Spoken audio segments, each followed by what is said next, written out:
रात्रि के अंतिम पहर को ब्रह्म मुहूर्त कहा जाता है। हमारे देश में ऋषि मुनियों ने इस मुहूर्त का विशेष महत्व बताया है। वो कहते हैं कि इस समय निद्रा त्याग के लिए सर्वोत्तम होता है। ब्रह्म मुहूर्त में जागने से सौंदर्य, बल, बुद्धि, विद्या, स्वास्थ्य की प्राप्ति होती है और इस समय सोना जो है शास्त्रों में निषिद्ध कहा गया है। ब्रह्म का मतलब है परम तत्व यानी कि परमात्मा, और ये जो ब्रह्म मुहूर्त है इसका मतलब है परमात्मा का समय।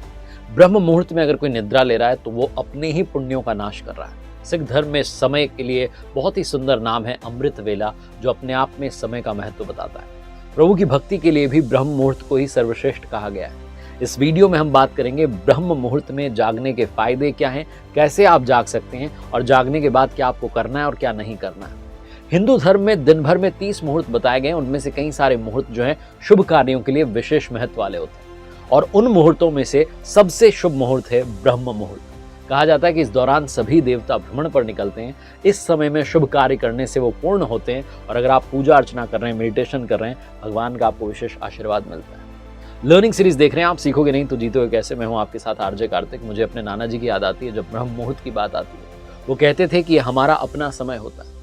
वो कहते थे कि सुबह से रात तक हम दुनिया की जो काम है, दुनिया की जो डिमांड है उसको फुलफिल कर रहे होते हैं, लेकिन ये जो स्वयं का समय होता है ये ब्रह्म मुहूर्त का होता है। इस वक्त आपके पास ऊर्जा बहुत ज्यादा होती है, आप जागरूक होते हैं, तरोताजा होते हैं और आप अपने अंदर झांक कर देख सकते हैं। हर सुबह मेरे नाना जी ब्रह्म मुहूर्त में जाग जाया करते थे और लंबी सैर पर जाते वापस आकर के कहते थे कि वाह क्या आनंद वाली सुबह। जब हम ननिहाल में होते थे तो नाना जी बार बार इस ब्रह्म मुहूर्त के महत्व को समझाते थे। अगर बात करें अष्टांग हृदय की तो आयुर्वेद में ग्रंथ में लिखा हुआ है कि ब्रह्म मुहूर्त में जागने से किसी की भी उम्र हो बढ़ जाती है और उसे बीमारियों से बचने में मदद मिलती है। ब्रह्म मुहूर्त में जागने के जो रिसर्च बेस्ड बेनिफिट्स हैं, शोध जो हुआ है उस पर मैं आपको बताता हूँ। International journal of yoga and allied sciences जो है वो बताती है कि भोर अवधि के दौरान, पूर्व भोर अवधि के दौरान अगर कोई जागता है तो वातावरण में नवजात ऑक्सीजन अवेलेबल होती है। ये जो नवजात ऑक्सीजन होती है ये आसानी से हीमोग्लोबिन के साथ मिलकर के ऑक्सी हीमोग्लोबिन बनाती है। इम्यून सिस्टम आपका मजबूत करती है, आपका एनर्जी का लेवल जो उसको बूस्ट करती है। तो अब सबसे बड़े मुद्दे की बात आती है कि कैसे जगा जाए सुबह ब्रह्म मुहूर्त में। सुबह जल्दी जागने की आदत कैसे आप अपने अंदर लेकर आए। सबसे पहला काम जो आप कर सकते हैं वो है रात को स्क्रीन टाइम कम करना होगा। अपने दिमाग को स्टेबल करने के लिए सारे शोर शराबे से दूर रहने का बेहतरीन तरीका है टेक्नोलॉजी से अलग हो जाना। चाहे रात के 8 बजे हो, 9 बजे हो, अपने लिए एक समय डिसाइड कीजिए। उसके बाद आप मोबाइल, लैपटॉप, गैजेट्स इन सब से दूर हो जाइए। इससे आपको जल्दी नींद आएगी और सुबह जल्दी जागने में मदद मिलेगी। दूसरा काम जो आपको करना है ब्रह्म मुहूर्त में जागने के लिए, रात में खाना हल्का खाएं। कहा जाता है कि आप ब्रेकफास्ट हैवी खाएं, रात का खाना हल्का खाएं। हल्का डिनर जो है आपके भोजन को जल्दी पचाने में मदद करता है, जिससे आपको अच्छी नींद आ जाती है और एसिडिटी और अपच जैसी जो प्रॉब्लम्स हैं कम होती है। फॉर एग्जाम्पल आप सूप के साथ में उबली हुई सब्जियां या पौष्टिक सैलेड का जो कटोरा है वो आप ले सकते हैं। हल्के डिनर के समय पर जो है उठना बहुत आसान होता है, तो डिनर के लिए पाचन के लिए थोड़ा समय की ज़रूरत होती है। तो अगर आप हल्का खाएंगे जल्दी पच जाएगा, फिर आपको जो नींद लेनी है वो प्रॉपर आ जाएगी। तीसरा काम जो आप कर सकते हैं वो है एक मॉर्निंग रूटीन बनाइए। अगर वाकई में आप जागना चाहते हैं तो सबसे बड़ा काम ये है कि आपके पास में कारण होना चाहिए कि सुबह जागने के बाद में करना क्या है। अगर आपने एक मॉर्निंग रूटीन बना लिया, जिसके बारे में हम आगे इस वीडियो में बात करने वाले हैं, तो आपके लिए हर सुबह जागना आसान हो जाएगा। चौथा काम जो आपको करना है, कमरे में सुबह सुबह तेज़ रोशनी आ जाए इसकी व्यवस्था कीजिए। अगर आप 8 बजे 9 बजे जगते हैं तो आप कोशिश कीजिए कि आपके कमरे में खिड़की खुली रहे ताकि तेज़ रोशनी आए, आपके फेस पर जो है सूर्य की किरणें पड़े और उसके बाद अपने आप आपके दिन की शुरुआत हो जाए। तो 15 मिनट 20 मिनट पहले जागना शुरू कीजिए और धीरे धीरे अपने रूटीन को ब्रह्म मुहूर्त तक लेकर के आइए। पांचवा काम जो आपको करना है, बहुत सारे लोग मंडे टू सैटरडे तो ये रूटीन फॉलो कर लेते हैं या मंडे टू फ्राइडे जो वर्किंग डेज हैं उनमें तो फॉलो कर लेते हैं, वीकेंड पर ये जो रूटीन है फॉलो नहीं करते। वीकेंड पर भी आपको उसी समय पर जागना है जिस समय पर आप बाकी के वर्किंग डेज में जाग रहे थे।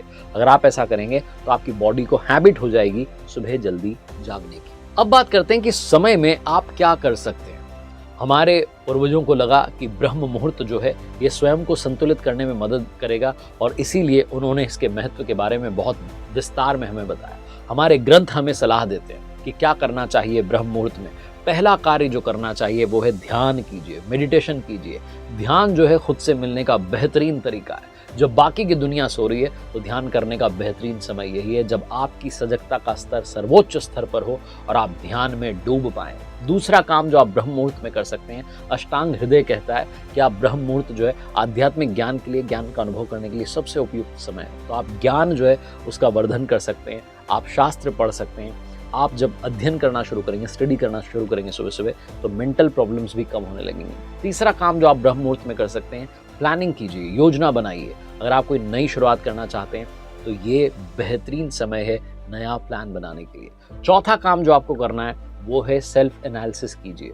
पिछले दिन आपने क्या किया, किस तरीके की नेगेटिव इमोशंस थे, ईर्ष्या आई, लालच आया, क्रोध, काम, ये सारे विकार आए, इनको किस तरीके से आप छोड़ सकते हैं, आज के दिन में क्या बेहतर कर सकते हैं, उसके लिए खुद को एनालाइज कीजिए। और पांचवा काम जो आपको करना है, अपने माता पिता को प्रणाम कीजिए, गुरुओं को, भगवान जी को याद कीजिए। तो ये बेहतरीन समय होता है जिसमें आप अपने लिए एक्स्ट्रा टाइम निकाल सकते हैं और खुद की जिंदगी को बेहतर बनाने की ओर कदम रख सकते हैं। अब एक बड़ा सवाल आता है कि क्या सभी को ब्रह्म मुहूर्त में जागना चाहिए?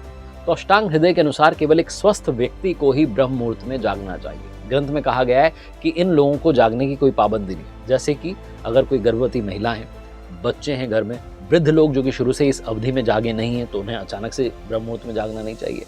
चौथे जो इस कैटेगरी में लोग हैं वो हैं जो शारीरिक रूप से परेशान हैं, बीमार हैं या मानसिक रूप से बीमार हैं, ऐसे लोगों को भी नहीं जागना चाहिए। और पांचवें वो लोग जिनका रात का भोजन नहीं पचा, जिन्होंने ज़्यादा रात में खा लिया और वो पचा नहीं है, उन्हें भी ब्रह्म मुहूर्त में नहीं जागना चाहिए। अब बात करता हूँ उन कामों की जिनको करना ब्रह्म मुहूर्त में वर्जित माना गया है। सबसे पहला काम तो नेगेटिव सोचना बंद कीजिए।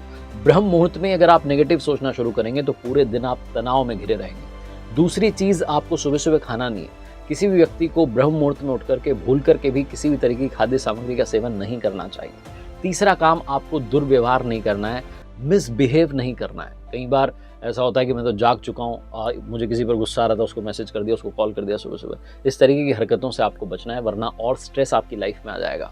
धार्मिक शास्त्रों के अनुसार ब्रह्म मुहूर्त में आपको इन सारी चीज़ों का ख्याल रखना है और इन पर विचार करना है कि आप नकारात्मकता से दूर रहें, दुर्व्यवहार से दूर रहें और ध्यान में, ज्ञान में, अध्ययन में अपना समय लगाएं, सेहत बनाने पर अपना समय लगाएं, मॉर्निंग वॉक पर जाएं, तभी आप इस ब्रह्म मुहूर्त का सही फायदा उठा पाएं। तो इस वीडियो में मैंने बस यही बताने का प्रयास किया, आपको थोड़ा सा इंस्पायर करने का प्रयास किया कि ब्रह्म मुहूर्त में जागना शुरू कीजिए। मैंने भी एक शुरुआत की है, ब्रह्म मुहूर्त ना सही लेकिन सूर्योदय के साथ जागने की। मैं अपने सोशल मीडिया पर सूर्योदय वाली सेल्फी जो है अपलोड करना शुरू कर चुका हूं और खुद को चैलेंज दे रहा हूं कि सनराइज के साथ में जागना शुरू करूंगा। और सेल्फी अपलोड करने का मकसद ये है कि मुझे खुद को ये पता रहेगा कि दुनिया देख रही है, इसलिए मुझे जागना ही, एक प्रेशर भी आएगा। तो एक शुरुआत मैंने की है, आप भी मेरे साथ इस हैशटैग में जुड़ सकते हैं, हैशटैग सनराइज वाली सेल्फी। देखते रहिए आरजे कार्तिक के साथ हर सोमवार सुबह 9:30 बजे एक नई कहानी और हर शुक्रवार सुबह 9:30 बजे लर्निंग सीरीज का एक नया वीडियो।